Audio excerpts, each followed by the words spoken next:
इस वीडियो में हम जानेंगे कि आउटलाइनर क्या होता है और इसका यूज़ क्या है।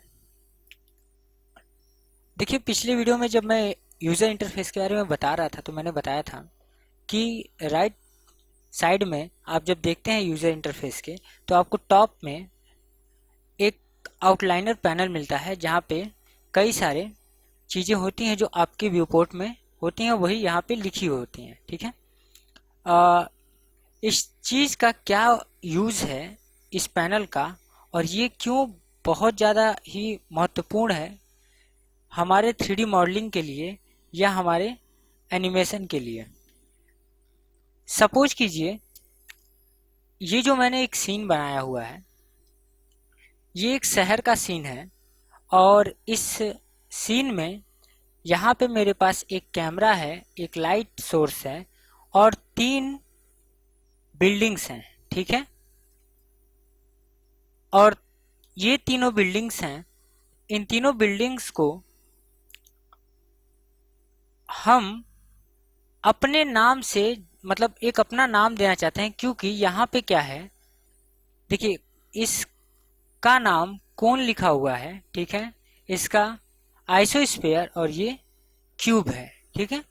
अब हम चाह रहे हैं कि जो भी हमने बिल्डिंग बनाया उसका एक स्पेसिफिक नाम हो जिसको बाद में हमें याद रहे और हम उसको कभी भी जरूरत पड़े तो यूज कर सकें। ठीक है। या उसमें कोई मॉडिफिकेशन कर सकें या कुछ भी कर सकें। तो वो काम हम कैसे करेंगे और उसको एक स्पेसिफिक नाम कैसे देंगे। तो सबसे पहले मान लीजिए ये क्यूब है, क्यूब को मैं ए मान लेता हूं।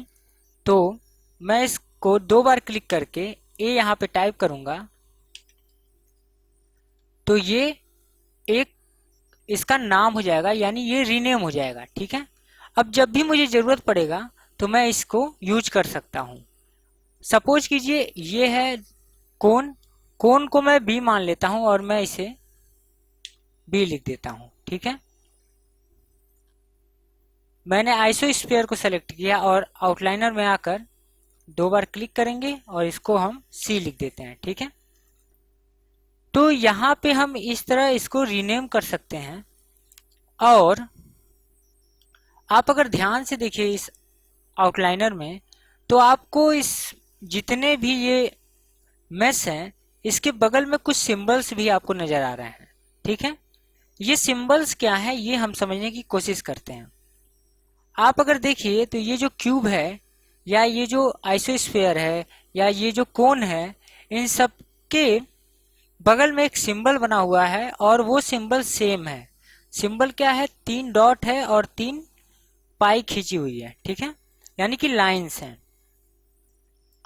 तो ये 3 डॉट रेखाएं, इसका क्या सिंबल है, इसको हम कहते हैं मेश। ठीक है।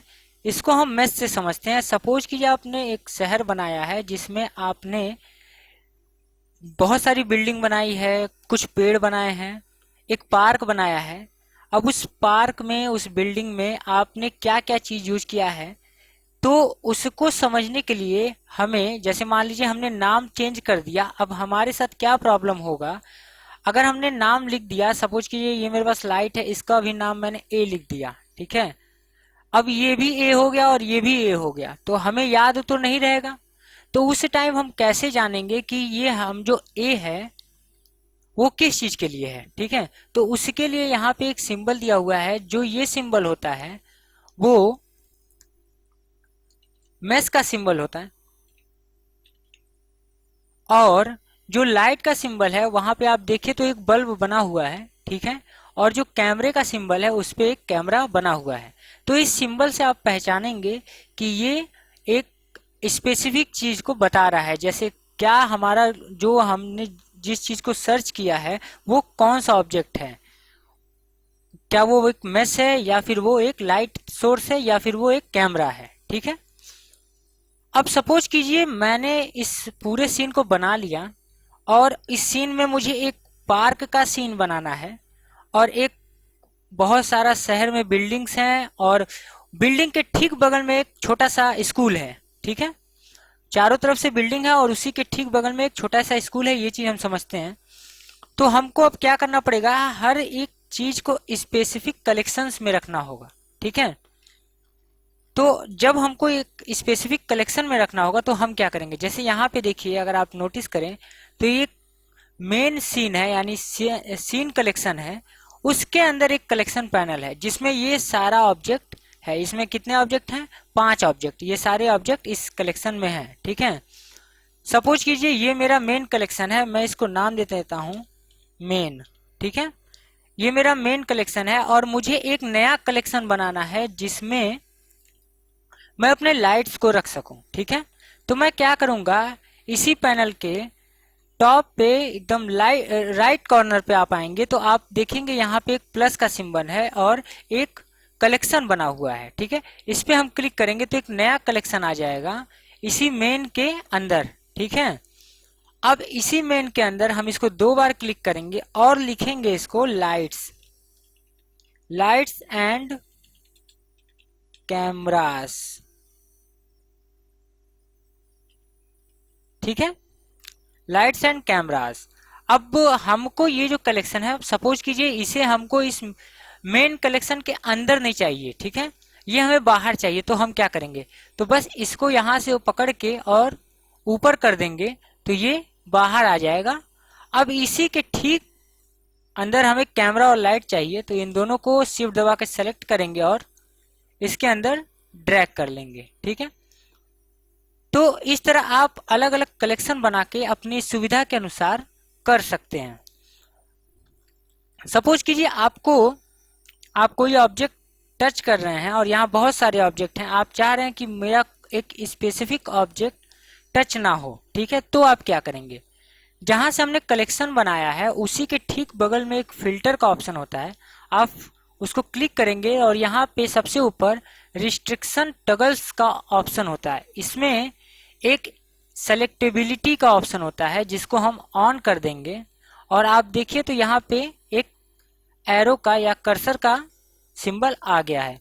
अब जब इसे हम ऑफ करेंगे तो हम उस पर्टिकुलर जो मेरा ऑब्जेक्ट है उसको हम टच नहीं कर पाएंगे। जैसे ये जो हमारा स्पेयर है जिसको हमने सी से सिंबल दिया था, लिखा था, उसको मैं टच नहीं कर पा रहा हूं, जबकि मैं क्यूब को और कोन को मैं कर ले रहा हूं, ठीक है। तो ये एक तरीका हो सकता है जिससे आप अपने काम को और इजी बना सकते हैं। दूसरी बात, आप सोच रहे हैं कि जो मेरा 3D व्यू पोर्ट है भर गया है और इसमें मुझे कुछ ऑब्जेक्ट्स को हाइड करने हैं। जैसे कुछ बिल्डिंग्स मैंने बनाई है, मान लीजिए 3 बिल्डिंग, इसमें से किसी एक को मुझे हाइड करना है। तो मैं क्या करूंगा, तो यहाँ पे आप देख रहे हैं कि आंख का सिंबल बना हुआ है, ठीक है। इस आंख का मतलब क्या है कि ये आपको दिख रहा है, जैसे ही इस आंख को मैं क्लिक करूंगा तो ये बंद हो जाएगा। तो इसका मतलब क्या है कि ये ऑब्जेक्ट बंद हो गया, यानी कि हाइड हो गया। तो ये जो मेन इंपॉर्टेंट है ये हमारे आउटलाइनर का है। इस आउटलाइनर का यूज करके हम अपने 3D मॉडलिंग के टेक्निक को, अपने 3D मॉडलिंग के तरीके को और आसान कर सकते हैं without any burden. Next video में हम बात करेंगे प्रॉपर्टीज पैनल के बारे में और देखेंगे प्रॉपर्टीज पैनल में क्या क्या होता है।